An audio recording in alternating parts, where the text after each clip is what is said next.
A promise, I'm back. Good evening once again. Welcome to today's video where we're going to be looking about what we call the nerve layers. If it's your very first time to watch me, please make sure you subscribe. You put on the notification bell so that whenever I load the video, you become the very first person to watch. And please, if you find that these videos are helping you in mastering some of the concepts in what we call neurology study, please you can support me and you can do it by a couple of means. You can just like the video, comment down in the comment section, you share the video to the person whom you think that is in need of this kind of the content, and at the end of it all, you have to subscribe. So let's dive in and see the different layers of what we call the nerve. But at the back of your mind, you have to know what is a nerve, okay? And of course, simply defining a nerve is going to be the bundles of axons within the peripheral nervous system, okay? A bundles of axons within the peripheral nervous system is what we call a nerve. So now, this diagrammatic illustration you are seeing here is going to be showing us a nerve, but we need to first know the origin of these nerves. We know that all these nerves you're going to be having what we call the spinal nerve originating from what we call the spinal cord. So now here we have just brought a very simple cross section of the spinal cord where we are going to be having our kind of spinal nerve coming from. So now this is going to be a cross section of the spinal cord, and of course at the back of your mind you have to know that this area is going to be the dorsal part. Okay, this area is going to be the dorsal part or the behind part or the posterior part, and this area here is going to be the ventral side. Okay, it's going to be the ventral side, or you may even call it the anterior side. Okay, if you have not yet watched the cross section of the spinal cord, please go and watch that video so that you become aware of all these parts that make up the cross section of the spinal cord. And of course, these are going to be the dorsal horns. These are going to be the ventral horns. This is going to be the central canal of the spinal cord. And then that one is going to be making what we call the gray matter. Okay. And then also have what we call the white matter within the spinal cord, which is going to be the lateral columns. Okay, the lateral columns and the dorsal columns, and then the ventral columns. In some areas within the spinal cord, like from T1 and then up to L2, we are going to be having another kind of the gray matter, which we call the lateral horns. Okay, we're going to be having what we call the lateral horns. They are not going to be in all the regions of the spinal cord. They're going to just be in specific areas, especially T1 up to L2, where we have cell bodies of the preganglion motor fibers of the sympathetic nervous system. It's such another beautiful thing. Okay. So now, coming off from what we call the cross section of the spinal cord, so the whole of this area is going to be a sensory part. Okay, the dorsal horn, the dorsal side is going to be a sensory part, and then the ventral side is going to be the motor side. Okay, so now you're going to be having these extensions from the sensory part. You know, this extension, and then also this extension from the ventral side. How do we call these extensions? These extensions are what we call the roots. Okay, so now the fact that the root is coming from the dorsal side, it is simply called the dorsal root. Okay, it is just simply called the dorsal. It is simply called the dorsal root. Okay, and then this one, the fact that is coming off from the anterior side, it is just simply called the ventral.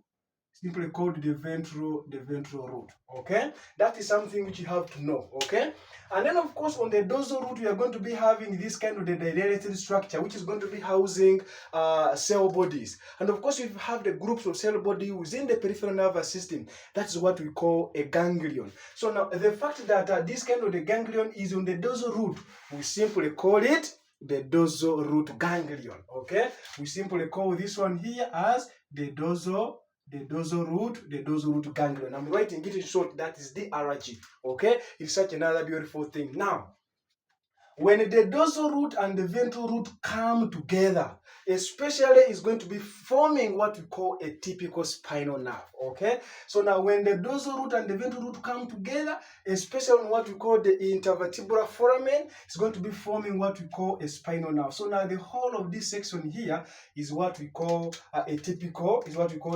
spinal nerve. Okay, this is going to be what we call a spinal nerve. Okay, so now this spinal nerve, what does this one tell us? It is telling us that it's going to be having a sensory part, and it's also going to be having a motor part. And that's why a spinal nerve is always a mixed nerve, having both sensory part and then the motor part. It is such another beautiful thing. So now here we have just got now this spinal nerve. We are now zooming it out. Okay, we are zooming it out and we want to see exactly what is going to be located inside this kind of the spinal nerve. So now we are going to be having, like, we have cut the whole of this spinal nerve. We have just cut, and then we are looking at it in the inner side. Okay, that kind of the cross section which is showing us when the spinal nerve is cut. Okay, so now when this spinal nerve is cut, this is how we are going to be, these are the things which are going to be seeing inside. But we need to know, how do we call that kind of the connective tissue which is going to be covering the entire nerve? You know, this tissue which is going to be covering the entire nerve, you know how it is called? This is what we call epineurium. Okay, this kind of the layer is what we call epineurium. Okay, it is simply called epineurium. Okay, epineurium. Okay, it's simply called epineurium. Okay, so now that's going to be the outer covering of what we call the entire nerve. Okay, so now when you go inside, you're going to be seeing these bundles of the axons. They're going to be grouped in this kind of arrangement. You see this arrangement, you're going to be very many here, bundles of axons. How do we call this kind of the whole of these groups of these axon bundles in this kind of the group? You know how this one is called? These ones are what we call the fascicles. Okay, so now the whole of this structure here is what we call the fascicle. Okay, is what we call the fascicle. Okay, so now if there are very many, you just simply call them the fascicles. Okay, and then within these fascicles, you're going to be having these blood vessels. You see, this was going to be an artery, a vein. So now within these fascicles, we are going to be having what we call blood vessels. Okay, we are going to be having what we call blood. We're going to be having blood vessels. Okay, it is such another cool thing. So now we are now going, what we're going to be doing now, we are going to be now pulling out one of these fascicle. We're going to be pulling it out, and then after pulling it out, we want now to zoom inside and see exactly what is going to be contained within what we call a fascicle. But at the back of your mind, you're going to also be having this kind of the membrane, which is going to be covering now this kind of this fascicle. You see this membrane covering an individual fascicle. How do we call this kind of the loose connective tissue membrane? This one is what we call perineurium. Okay, this is what we call this membrane is what we call perineurium. Okay, is what we call perineurium. Okay, is what we call the perineurium. It is that kind of the loose connective tissue membrane covering what we call the fascicle. Okay, now inside this fascicle, we are going to be having now, you may even see some more of the fascicles, but you're going to be seeing now individual nerve fiber. Okay, you're going to be having now individual nerve fibers coming out. So now we are going now to be zooming out and pull out one nerve fiber, which you may even call a neuron. Okay, which you may even call a neuron. Okay, so now a neuron is going to be now that nerve fiber, but that kind of the neuron is also going to be having now that loose kind of the connective membrane, which is going to be covering a neuron, or what we call a nerve fiber. You know how that membrane is called? This membrane you're seeing like green, covering a neuron, covering a nerve fiber. This kind of the membrane is what we call endoneurium.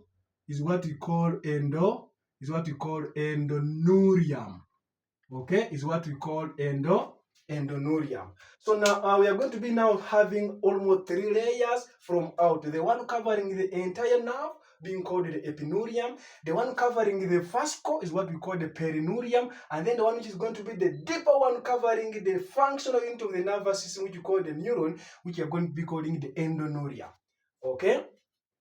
Now, when you see the whole of this structure here, it is going to be equivalent like the whole of this neuron, but we are going to be seeing only this part. The whole of this part is going to be now inside this point here. We are only going to be seeing only this part. Okay? So now, when you see the whole of this neuron, you realize that this is going to be now the dendrites.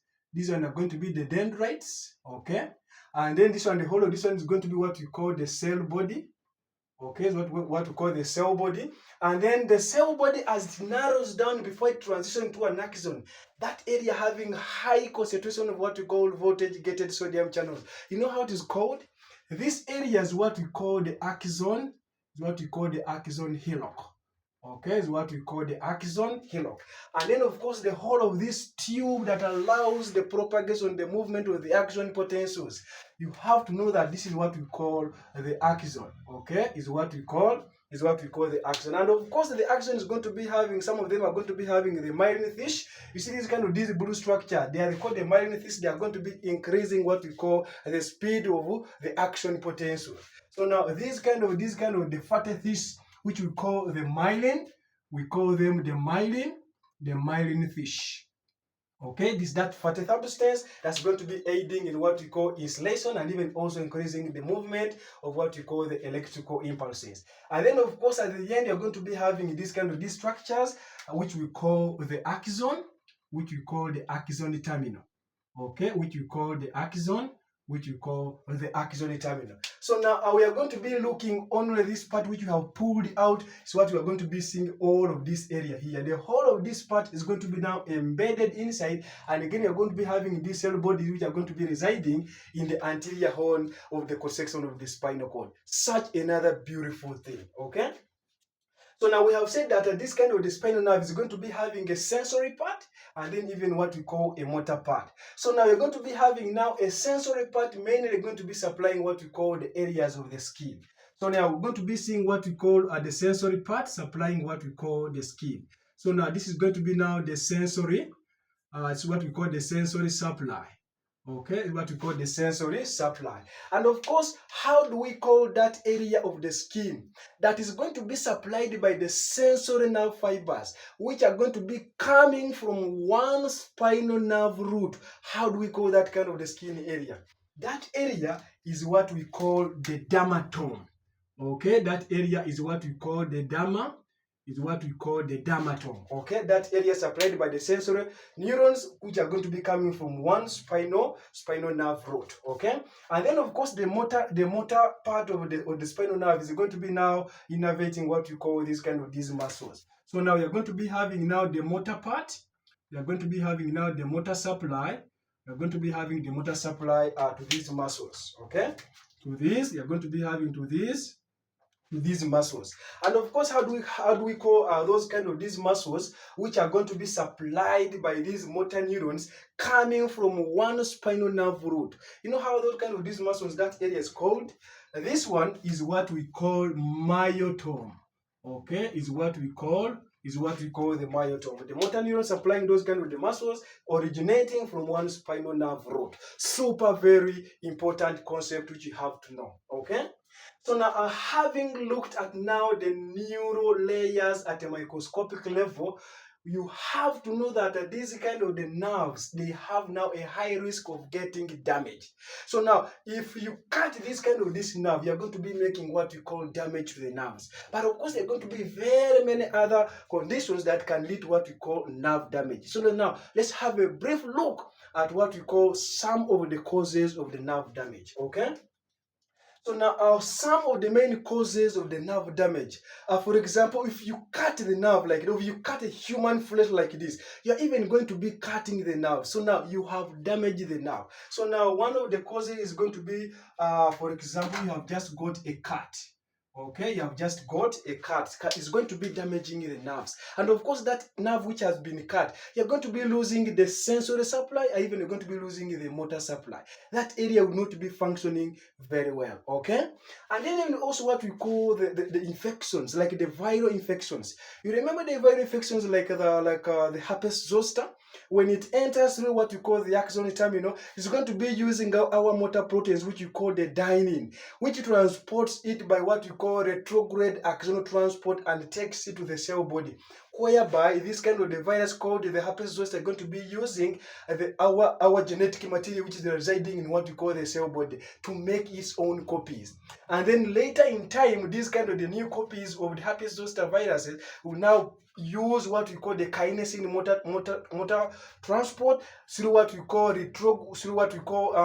anterograde axonal transport, then back into what we call the nerve endings. From there now to come out and start damaging what we call the different skin, leading into what we call the shingles, or even what we call the herpes zoster. So now we are seeing that now this kind of the viral infection can even also damage the nerves. So we are going to be having what we call infections. Okay, we are going to be having what we call infections. And then even also if you have someone like we call, for example, you have a tumor. So now that tumor is going to be compressing, depending on the position where it is going to be compressing on some of these nerves, and even it may even end up damaging these nerves just because of compression. So now compression is also one of another kind of causes of what we call nerve damage. Okay, what we call compression. Okay, what we call compression. And then another one, you may have nerve damage following stretch. Okay, if you stretch the nerves strongly enough, maybe following a fracture. Okay, you have just involved in a road traffic accident, and those nerves are stretched just because of the fracture. It can lead into what we call nerve damage. So we are going to be having another cause like stretch. Okay, what we call stretch. Okay. And then another kind of the cause of the nerve damage, like for example, a crash. Okay, you've been involved in a crash, or maybe someone has just fired a gun on you. So now that kind of the crash is going to be leaving a lot of the nerve damage. Okay, so now you're going to be having also what we call crash. Okay, what we call crash injuries. Okay, what we call crash injuries. And then even also have what we call vesicular diseases, what we call vesicular problems. If you have vesicular problems and these nerves are unable to get all the required substances for them to function normally, it can cause what we call nerve damage. So if you have vesicular problems, okay, if you have what you call vesicular problems, okay, vesicular problems can also lead into what we call nerve damage. What else? We also have what we call different medical conditions that can damage the nerves. Okay, medical conditions like diabetes mellitus. Okay, so now even medical conditions can even also damage the nerves. For example, diabetes mellitus, which we call the DM. Okay, this one also can damage what we call and even very many other diseases which can damage the nerves. Okay, so now these are some of the few examples of what we call causes of nerve damage. So now if you have a condition like, for example, you have the kidney disease, if the kidneys are unable to release out all the dangerous toxic substances, and these toxic substances are retained in blood, so now they can move and go and start damaging the nerves. So now medical conditions like diabetes mellitus, kidney diseases, they can even cause what we call nerve damage. You even have what we call autoimmune diseases, whereby we have damage to the myelin, which we call the multiple sclerosis. So there are very, very many kind of the causes of what we call damage to the nerves. Okay. So now this briefly covers a brief anatomy and then some little bit of the physiology of the nerve layers, including the causes of nerve damage. So now please, if you think whatever I've talked is making sense, is adding to you, are benefiting to master some of these concepts, please, you can support me, and you can do it by a couple of means. You like the video, you comment down in the comment section, you share this video to a friend that is in need of this kind of the video, and at the end of it all, don't forget to subscribe. Thank you very much for watching from the beginning up to now, and of course, TUMNAD as always, until we meet next time.